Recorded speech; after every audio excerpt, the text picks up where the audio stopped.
Very hard to not be remote these days. You can choose not to. There's probably some strengths to that. In-person culture, connection, productivity. I'm sure you can make a lot of arguments. I'd say those arguments struggle when humans don't want to go to the office. Number two, you can hire from lower cost regions like Latin America, Canada, Europe, find talent anywhere in the world and focus more on the quality of your team, more so than maybe the proximity of them to a physical location. You do need to have a cadence of how you articulate information to the entire company. And beyond that, you also need a process that builds the culture and sustains it so people find a routine. So for the last 9 years at least, every Tuesday at 11 a.m. Pacific Standard Time for 30 minutes, we do an office hour. And so what I'm going to show you today is the exact slides we use for the admin part of office hours. So the way we do office hours is the first third is administration, which we're going to talk about right now. Then after that, the final 2/3 is deeper content from the rest of the group. That might be execs who presented at an offsite. That might be a strategic message I have. For the first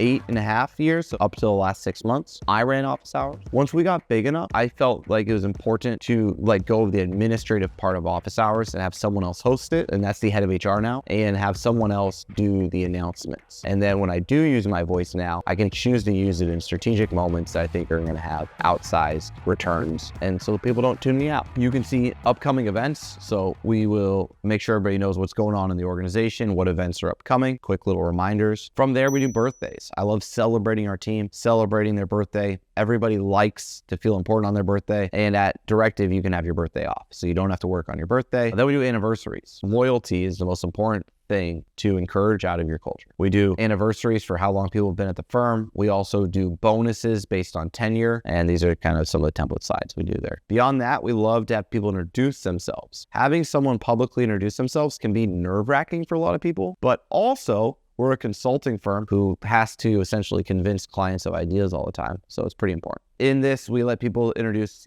their name, where they're from, what their hobbies are, where they used to work and their professional experience, why they're excited to join Directive. And immediately, usually the chat's blowing up. People are inviting them to new Slack channels. People are kind of essentially saying, oh, you like MMA? I do jiu-jitsu. Or you like cats? We have a cat channel. Whatever that is, you're a foodie. We have a foodie channel. Getting people plugged in. So having people publicly state this in the beginning is huge to integrating them to the culture and letting them find their group and their tribe at the company. And then we do referral winners. So we got this little thing called couch money here because the first woman who won referral of the week bought a couch. She had made so much money, she bought a couch with it. Once you get your own stories of what people are doing with maybe winning a referral contest, bring that to life in your culture. Essentially, from there, we'll celebrate that person, let them know how much the referral was worth. We don't make money a huge thing at our company, but letting them know how much it's worth is big. Lets other people get motivated. Then we'll do a player of the week. In this player of the week, we'll talk about just their role, their department. This is usually a moment where they get pretty excited, and then we give them a lot of words of affirmation. So we